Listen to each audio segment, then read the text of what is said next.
Chers amis, bonjour. Nous sommes le samedi 10 juin 2023. Il est 8 heures. Quelques news de l'Arménie, de l'Artsakh et de la diaspora arménienne. Journée historique. Aujourd'hui, ce sera une journée historique. Avec Henrik Mkhitaryan, le premier citoyen arménien d'Arménie, en finale de la Champions League, la compétition la plus importante des clubs européens, le plus haut sommet de l'Europe du football, avec le match Manchester City contre Inter de Milan à Istanbul, donc au stade Atatürk. Donc c'est tout des symboles, un Arménien qui va jouer en Turquie au stade Atatürk ce soir. Et ça sera une première dans l'histoire du football arménien. Aucun Arménien n'est parvenu jusqu'à présent à ce stade de la compétition, la finale de la Champions League. Voilà Henrik Mkhitaryan. Depuis l'équipe de Punic Yerevan jusqu'au sommet du football européen, le parcours exemplaire et exceptionnel de ce meilleur footballeur arménien de tous les temps, Henrik Mkhitaryan, que nous avons connu à Valence quand il était petit avec son père qui était venu jouer dans l'équipe arménienne de Valence, Hamlet Mkhitaryan, son père. Voilà, donc un parcours exemplaire. Et aujourd'hui, le football arménien, l'homme le plus titré du football arménien, va une nouvelle fois disputer la finale de la Champions League en espérant qu'il puisse, comment dirais-je, se faire remarquer. En tout cas, il fait tout pour. Il revient d'une blessure, mais moi, je pense qu'il y aura comme peut-être, il y aura une surprise. Voilà, tout simplement. Euh, pour dire l'importance. Bon, le football, ce n'est que le sport, mais ça fait quand même du bien à des millions et des millions d'Arméniens à travers le monde. Puis les fans, il a aussi des dizaines de millions de fans, Eric Mkhitaryan. Voilà, on va ce soir à 20h45. Le match commence à 21h. En direct sur TF1, nous suivrons donc le match Manchester City, Inter Milan. Manchester City qui est favori hein, avec Haaland. Enfin, ils ont quand même des sacrés, comment dirais-je, footballeurs. Mais voilà, l'Inter Milan qui est outsider peut faire la surprise et on espère que notre Arménien Henrik Mkhitaryan puisse aussi être de la partie pour cette surprise. Voilà donc hier donc quelques chaînes de télévision arméniennes faisaient des interviews. Nous avons aussi ici à Valence avec Georges Rasclan été interrogé par une chaîne de télévision arménienne à propos de Henrik Mkhitaryan justement. On a dit quelques mots de tout le bien qu'on pensait, surtout de cette ville de Valence où il était comment dirais-je, il est passé avec son père. Et puis le maire Nicolas Daragon s'est exprimé aussi. Voilà mes amis, pour dire l'importance du football aujourd'hui, l'importance du football dépasse largement le cadre du stade. Voilà. Ce soir à 21h, donc cette finale historique pour l'Arménie avec le premier Arménien en finale de la Coupe d'Europe de la Champions League, voilà, de la compétition la plus importante. Toujours en sport, les huitièmes Jeux panarméniens d'été auront lieu du 5 au 19 août. Donc du 5 au 19 août. Et l'ouverture se déroulera à Gümri, la deuxième ville d'Arménie, que le gouvernement Pachinian essaye de faire développer, de lui donner tout un, comment dirais-je, beaucoup plus d'importance, de regard et de tourisme, de construction, tout le reste. Et ces villes d'Arménie, donc Gümri, la deuxième ville, Vanatsol, la troisième ville d'Arménie, méritent vraiment le coup de pouce pour qu'on ne parle pas que d'Yerevan, qu'on parle aussi de Gümri, qu'on parle de Vanatsol, où il y a des centaines de milliers d'Arméniens qui y vivent hein, et qui forment la deuxième et la troisième ville d'Arménie. Donc Vanatsor qui est dans le nord, la région de Lori, Gümri qui est dans la région de Chirac, mérite un développement. Et puis bravo aux organisateurs des Jeux panarméniens d'avoir pensé à faire l'ouverture de ces huitièmes Jeux panarméniens à Gümri. Il y aura 107 séries de médailles dans 17 sports, des milliers de participants. Voilà, donc, voilà. Et donc depuis plus de 20 ans, les Jeux panarméniens essayent d'unir la nation arménienne autour du sport, autour des valeurs du sport. Et c'est une très très belle chose. Voilà, un souvenir de notre ami Shahnazarian, qui était l'un des fondateurs, donc qui était diplomate, hein, que nous avons connu avec Aaron Boyadjian. C'était un ami presque proche, voilà, qui est l'un des fondateurs, l'un des fondateurs des Jeux panarméniens. Voilà, c'était lui qui avait eu l'idée. Il avait écrit des livres. Il était fan de sport et puis du sport arménien. Et en même temps diplomate arménien et ex-soviétique et arménien après. La mémoire de Shahnazarian est toujours là, voilà. Donc, et j'ai eu la chance de l'avoir connu tout simplement, de l'avoir fréquenté, on était amis tout simplement, on s'est échangé beaucoup de mails, pas de mails à l'époque, beaucoup de courriers, beaucoup de coups de fil. et surtout mon ami Aaron Bayajan, docteur donc à Paris, qui est un spécialiste du sport, un fan d'Arat 73, et puis un amoureux, puis proche de la famille aussi de Mauritanienne.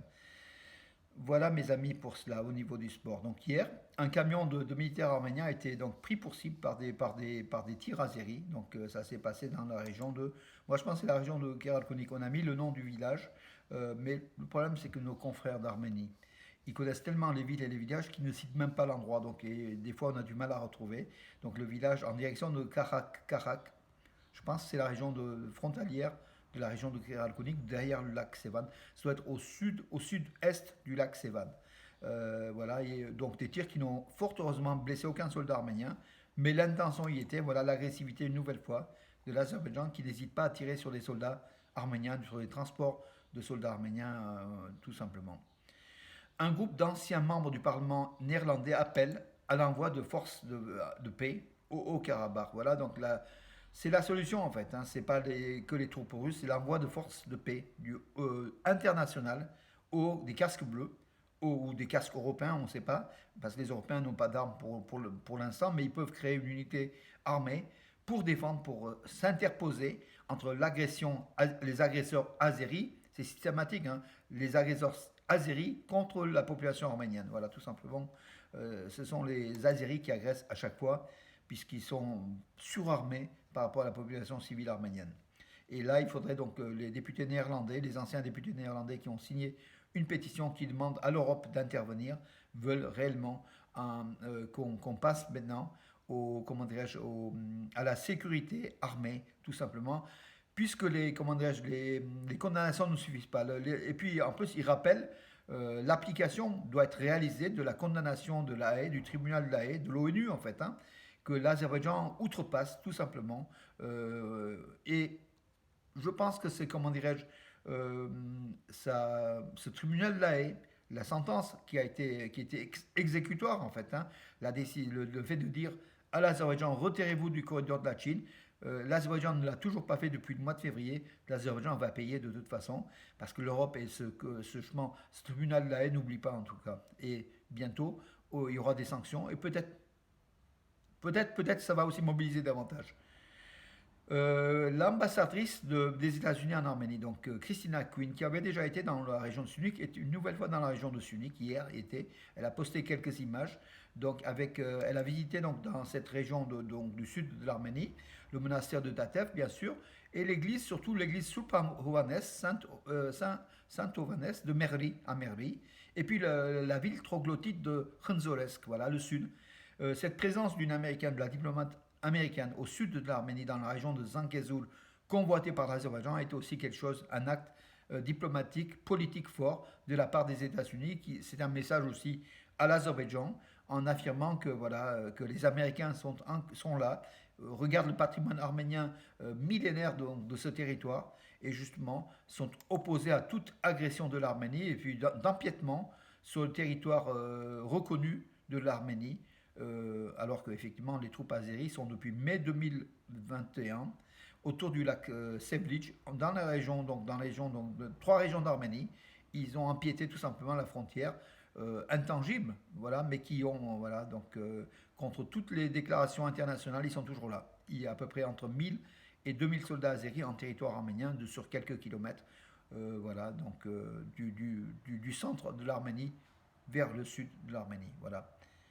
Euh, L'Azerbaïdjan a violé le cessez-le-feu aussi en Artsakh. Hein, c'est tous les jours, c'est même pas une info. Tous les jours, l'Azerbaïdjan viole, tant en Artsakh qu'en Arménie, près de la frontière, le cessez-le-feu. Les Arméniens répondent pour faire taire l'ennemi, mais bon, c'est toujours pareil. C'est l'Azerbaïdjan qui agresse et les Arméniens qui répondent. Alors, les observateurs de l'Union européenne font des fois des constats, mais c'est, comment dirais-je, le résultat est souvent dérisoire puisqu'on n'a pas réellement vu de résultat. J'allais oublier aussi en futsal, donc en Coupe du Monde de 2024 de futsal, l'Arménie est dans le groupe E avec le Portugal, la Géorgie et la Finlande.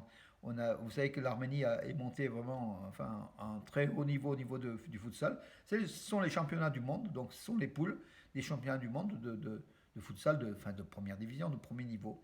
Et l'Arménie y brille particulièrement, mais avec le Portugal, la Géorgie et la Finlande, on ne sait pas. si l'Arménie passera le cap des qualifications pour la Coupe du Monde 2024 de futsal. En tout cas, on souhaite à cette Arménie de futsal, qui est très sympathique d'ailleurs, dont on connaît quelques membres, dont certains étaient issus donc de France. On leur dit bonne chance et voilà, bravo. Bientôt, donc ça sera courant juin, les compétitions. Voilà. Euh, alors, je vais voir s'il y a deux, trois informations. Report des discussions entre l'Arménie et l'Azerbaïdjan à Washington à la demande de Bakou. Bakou fait un pas en arrière par rapport aux entretiens entre Mirzoyan et Ceyhun Bayramov prévus avec Blinken, le secrétaire d'État, Anthony Blinken, le secrétaire d'État à Washington. Bakou fait marche arrière. Bakou à chaque fois, essaye de pirater les accords de paix. Donc là, grâce à Washington, il y avait un certain nombre d'accords, ça avançait tout doucement, mais ça avançait. Et là, Bakou fait un pas en arrière. Bakou a peur de la paix, tout simplement. Bakou a peur de faire la paix, parce que dans la tête de Bakou, c'est l'agression contre le Zankezur arménien, le sud de l'Arménie, et l'agression contre l'Azerbaïdjan, et puis la désarménisation de l'Artsakh. Et c'est le désir, c'est vraiment la volonté numéro une de l'Azerbaïdjan qui attend que l'occasion, et le fait de reculer, de gagner du temps, permet peut-être aussi de voir le créneau le plus favorable à ces attaques. Mais bon, espérons que ce créneau ne puisse pas venir. Hier, Pachinian et comment dire, à Sochi, Pachinian et Poutine devaient se rencontrer. Donc, je n'ai pas encore le résultat de la rencontre. On le verra donc ce matin. Je mettrai en ligne dès qu'on connaît. Voilà mes amis pour tout vous dire. Là, je brosse l'actualité. Mais écoutez, pour aujourd'hui, c'est bon. Demain, messe en l'église Saint-Nicolas, c'est local, hein, messe en l'église Saint-Nicolas à Romans à 10h30 avec le père Oussik Sarkessian. Ensuite, à 13h30, salle Sévan, la salle des Arméniens de Romans, Bourg-Péage, une conférence sur le Muron, la Sainte Crème, oui, le Saint Crème ou la Sainte Crème. Je ne sais pas si au féminin, qu'importe. Le Muron, pour nous, ça sera le Muron, voilà. Donc fabriqué, réalisé avec des huiles, enfin des essences de beaucoup de nombreuses plantes, par l'Église arménienne, voilà, et dont une partie du Muron actuel est celle de Krikolo Savoric, donc le Saint Grégoire l'Illuminateur de 301, le fondateur de l'Église arménienne. Chaque année, on conserve une partie. Donc dans la composition du Muron de 2023, il y a une part, peut-être le millième ou le centième, du Muron réalisé en 301 à la christianisation de l'Arménie à Saint-Etchmiadzin. Pour vous dire l'importance du Muron chez les Arméniens. C'est extraordinaire, voilà. Donc le père Oussik Sarkessian racontera à 13h30 donc cette histoire. Voilà. Par contre, d'avance, je leur prie de.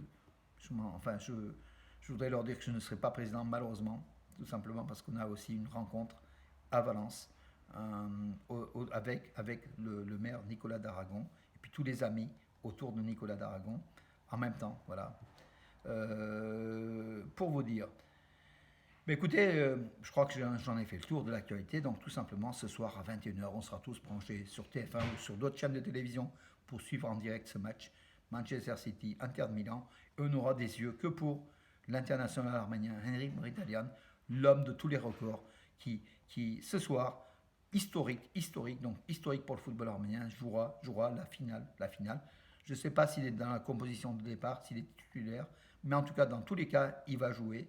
Donc on attendra Henrik Mkhitaryan. On le soutient tous et on veut qu'il fasse un exploit, bien sûr.